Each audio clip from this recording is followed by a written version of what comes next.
Welcome to Attempt 2 of ASE's Astra-DN1 mission for DAXT. My name is Kimberly and I'll be your webcast host today. If you've been following this mission, you'll know that we stood down from yesterday's launch attempt due to a slightly lower than normal pressure on engine 2, causing an abort right at ignition. Here at ASE we make sure everything is exactly right before we launch, which is why we made our abort margin so small. We traced the issue back to a faulty press valve which had its hinge improperly replaced, leading to pressure not being built up as expected. We have fixed the issue and are ready for flight today. For those who did not join us yesterday, here's a recap of how we got here today. Astra-DN1 was originally meant to fly on an Auriga now Spaceflight Innovations Messier 2 launch vehicle. Due to a redesign reducing capabilities, the satellite was moved over to ASE for launch to low Earth orbit. Due to poor ground station connection, we will not have live video of our first stage landing, but will provide mission control communications which will confirm that event. If you don't know what AurigaMax is, it is our two-stage partially reusable launch vehicle.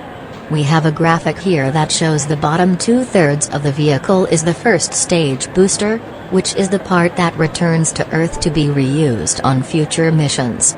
Today's booster recently supported the GPS-3 LV0023 and JUCHCube-2 missions. The first stage has 3 AE3 engines which use methane and liquid oxygen as propellant. The second stage has a single AE3 vacuum engine, white's the same fuel as the first stage. Mounted on top of that is the payload fairing which safely encapsulates our payloads, today Astra-DN1. Once we are outside the atmosphere, we separate the fairing in half. As we approach liftoff, let's go over the mission timeline for today. At 0 seconds we will have liftoff of the launch vehicle. At 16 seconds in the vehicle will start pitching downrange. We do this because in order to get to orbit you must be going sideways extremely fast. At 1 minute 41 seconds we will preform main engine cutoff where we shut down all of the first stage's engines. 3 seconds after that the stages will separate from each other. 4 seconds. Later the second stage's engine will ignite to propel the vehicle into orbit. At T+2 minutes 4 seconds the payload fairing will separate in half, exposing the payload to the vacuum of space. Just over a minute from fairing jettison the second stage will cut off its engine and enter a brief coast phase. At 4 minutes 30 seconds the burn to enter low Earth orbit will end. Around 35 seconds later, the satellite will separate, ending the mission for today. Alright, now, let's turn up the audio and watch as AurigaMax visits low Earth orbit once again. LD, are you go for launch? LD, go for launch.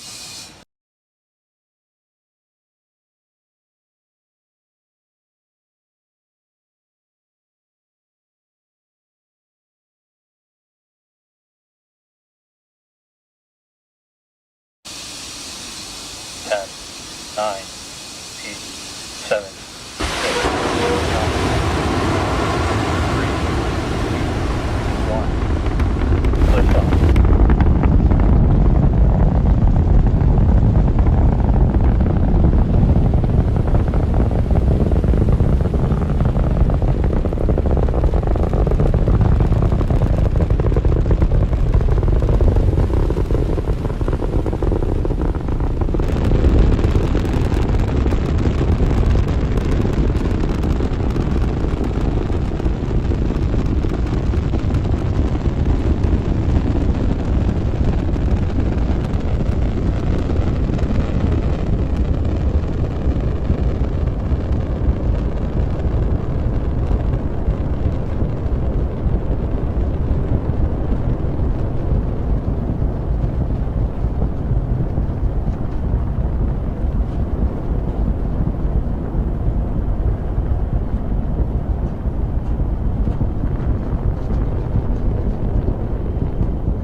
AurigaMax is in the air on the second attempt. Through maximum aerodynamic pressure and coming up on main engine cutoff, staging and SES.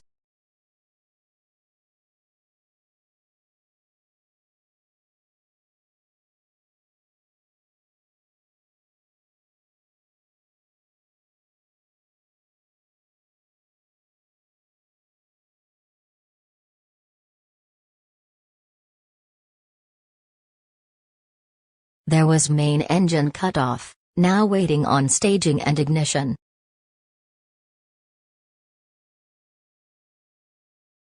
And there we go, second engine start 1 has been completed and we are on our way to orbit. The next major milestone for S2 is fairing deployment, which is coming up shortly.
LZ1 Stage 1 has landed. Recovery operators move into Procedure 11.110 Section 3. We have had a successful first stage landing back at Landing Zone 1. Again, no live video of that event. We'll continue playing some music and return once payload deployment is confirmed.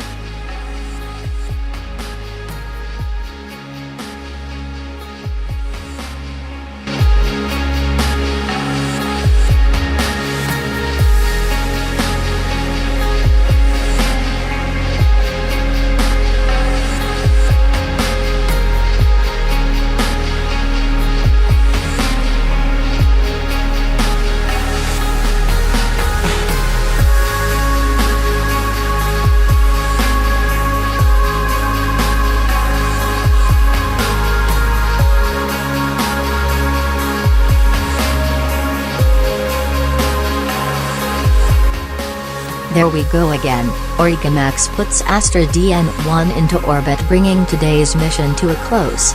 We'll see you next time for our in-flight abort test.